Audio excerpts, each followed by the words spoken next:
ಚಿಕ್ಕಬಳ್ಳಾಪುರ ಜಿಲ್ಲೆ ಅಂದ್ರೆ ಮೊದಲಿಗೆ ನೆನಪಾಗುವಂತಹದ್ದು ಸಿಲ್ಕ್, ಮಿಲ್ಕ್, ರೇಷ್ಮೆ ಹಾಗೂ ಹಣ್ಣು, ಹೂವು, ತರಕಾರಿ, ದ್ರಾಕ್ಷಿ ಬೆಳೆ ಮತ್ತಿತರ ಬೆಳೆಗಳು ಸಹ ಚಿಕ್ಕಬಳ್ಳಾಪುರ ಜಿಲ್ಲೆಯಲ್ಲಿ ರೈತರು ಬಹುತೇಕ ಬೆಳೆಯನ್ನ ಬೆಳೆದು ಸಯನಿಸಿಕೊಂಡಿರುವಂತಹದ್ದು.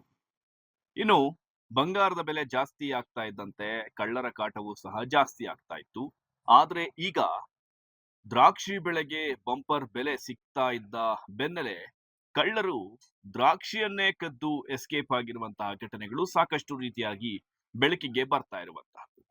ಇಷ್ಟಕ್ಕೂ ಈ ಘಟನೆ ನಡೆದಿದ್ದಾದ್ರೂ ಎಲ್ಲಿ, ಯಾವಾಗ ಅಂತೀರಾ?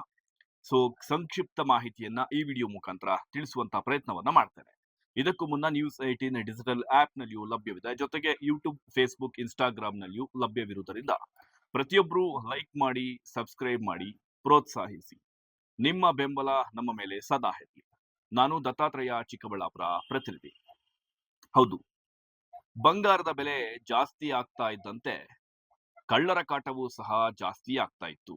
ಆದ್ರೆ ಈಗ ರೈತರು ಬೆಳೆದಂತಹ ಬೆಳೆಗಳಿಗೂ ಸಹ ಕಳ್ಳರ ಕಾಟ ಜಾಸ್ತಿ ಆಗ್ತಾ ಇದೆ ಅಂದ್ರೆ ನೀವು ನಂಬಲೇಬೇಕು.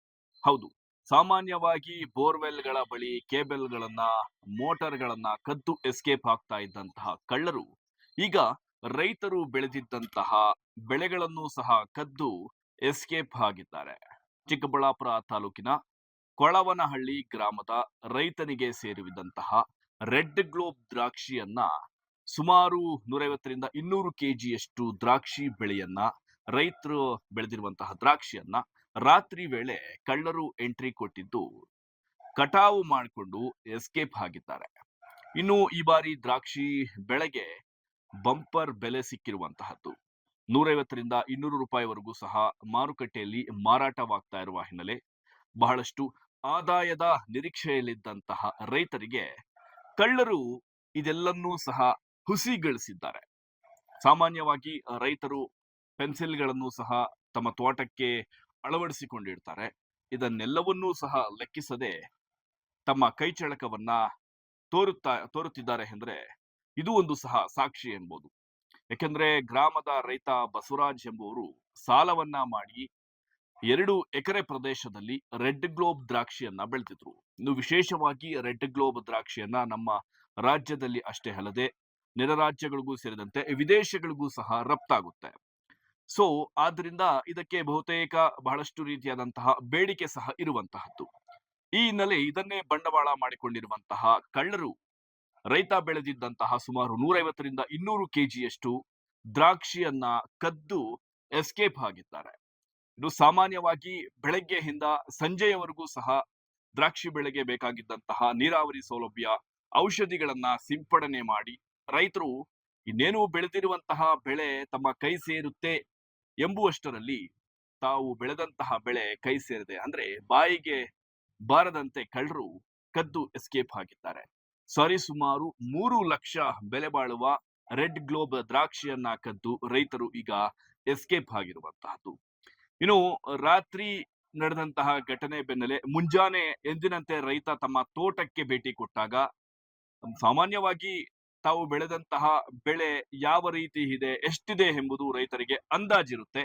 ಸೊ ಈ ಬೆನ್ನಲ್ಲೇ ಇದೇ ಆಧಾರದಲ್ಲಿ ತಮ್ಮ ಒಂದು ದ್ರಾಕ್ಷಿ ತೋಟದಲ್ಲಿ ದ್ರಾಕ್ಷಿಯನ್ನ ಕಳ್ಳರು ಕದ್ದಿದ್ದಾರೆ ಎಂಬುದನ್ನ ಗಮನ ವಹಿಸಿದಂತಹ ರೈತ ಚಿಕ್ಕಬಳ್ಳಾಪುರ ತಾಲೂಕಿನ ನಂದಿ ಪೊಲೀಸ್ ಠಾಣಾ ವ್ಯಾಪ್ತಿಯ ಪೊಲೀಸರ ಗಮನಕ್ಕೆ ತಂದಿದ್ದಾರೆ. ನಾವು ರಾತ್ರಿ 10-11 ಗಂಟೆ ತನಕ ತೋಟದಲ್ಲಿ ವಾಚ್ ಮಾಡ್ತಾ ಇದ್ರೆ ಅವಾಗ ನೀಟಾಗಿ ಇತ್ತು ತೋಟ. ಮತ್ತೆ ಬೆಳಿಗ್ಗೆ ಬರೋಷ್ಟ್ರೊಳಗಡೆ ಇದೆಲ್ಲ ಕಟ್ ಮಾಡಿತ್ತು. ನಮಗ್ ಅಂದಾಜು ಬಂತು ಕಟ್ ಮಾಡಿದ್ದಾರೆ ಅಂತ. ಚೆಕ್ ಮಾಡಿದ್ರೆ ಎಲ್ಲ ಈ ತರ ಕಟ್ ಮಾಡಿರೋದು ಗುಡ್ ಸಿಗ್ತಾ ಇದೆ. ಪೇಪರ್ ಗೊನೆ ಎಲ್ಲ ಬಂಚು ಎಲ್ಲ ಹಾಳು ಮಾಡಿ ಕಟ್ ಮಾಡ್ಕೊಂಡು ಹೋಗಿದ್ದಾರೆ. ಹಂಗಾಗಿ ನಮಗ್ ಗೊತ್ತಾಯ್ತು ಅವರು ಈ ರೇಟ್ ಇರೋದ್ರಿಂದ ದುಡ್ಡು ಮಾಡ್ಕೊಳೋದಕ್ಕೋಸ್ಕರಾಗಿ ಬೆಳೆದ ಬೆಳೆನ ಈ ತರ ಕಟ್ ಮಾಡ್ಕೊಂಡು ನಷ್ಟ ಮಾಡಿದ್ದಾರೆ. ವರ್ಷ ಬಿಡಿ ಸಾಕಿ ಅದನ್ನ ಬೆಳವಣಿಗೆ ಮಾಡಿಸಿ ಇಷ್ಟು ಮಾಡಕ್ ವರ್ಷ ಬೇಕು. ಅಂಥದ್ರಲ್ಲಿ ಇವರು ಕ್ಷಣದಲ್ಲಿ ಈ ತರ ಮಾಡ್ಕೊಂಡು ಹೋಗ್ಬಿಟ್ರೆ ನಮ್ಮಂತ ರೈತರ ಗತಿ ಏನಾಗ್ಬೇಕು. ಯಾವ ತರ ಕಟ್ ಮಾಡಿದ್ದಾರೆ, ಎಷ್ಟು ಹೋಗಿದೆ, ರೇಟ್ ಎಷ್ಟಿತ್ತು? ರೇಟ್ 150 ರೂಪಾಯಿ ರೇಟ್ ಇದೆ. ನಾವು 145 ರೂಪಾಯಿ ಕೊಟ್ಟಿದ್ದೀವಿ. ಬಂದು ಕಟ್ ಮಾಡ್ಕೊಂಡು ಒಂದು ಎರಡು ಬಟ್ಟನ್ನಷ್ಟು ಕಟ್ ಮಾಡ್ಕೊಂಡು ಮತ್ತೆ ನಿಮ್ಗೆ ಯಾವ ತರ ಗೊತ್ತಾಯ್ತು ಅಣ್ಣ ಈ ತರ?